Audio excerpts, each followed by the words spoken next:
Hi everyone, naitwa Anthony Ndaula, ni media officer wa PCA St. Columbus Church pamoja na PCA St. Columbus Schools na TV ya PCA TV, ambapo tunatumia platform za YouTube, Instagram, Facebook pamoja na TikTok.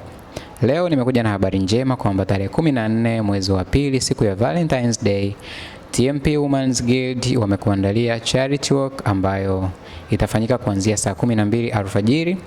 Tutatembea kutoka Tanzanite Bridge mpaka Oyster Bay na kurudi kupitia Tanzanite Bridge mpaka hapa St. Columbus Church. Niukaribishe sana wewe ambaye unatamani kushiriki na sisi. Hii haina jinsia, haina udini. Yeyote anaweza anakaribishwa kushiriki. Lakini pia kama unahitaji t-shirt ya charity walk, wewe mtu wangu wa karibu, unaweza ukawasiliana na mimi nikakuelekeza namna ya kupata t-shirt yako ili hiyo siku ushine kama wengine. Na ukikosa t-shirt kisiwe kigezo cha wewe kutokufika. Hata kama hauna t-shirt unakaribishwa kuungana nasi katika hiyo event. Nikukaribisha sana. Mimi nitakuwepo, nitashiriki kila kitu. Natamani hata wewe ushiriki kila kitu, uweze kupata maarifa, uweze kujifunza. Mungu akubariki sana. Kama hauja subscribe channel yetu ya YouTube, basi usubscribe ili usipitwe na uhondo ambao tunazidi kukuletea. Mungu akubariki sana.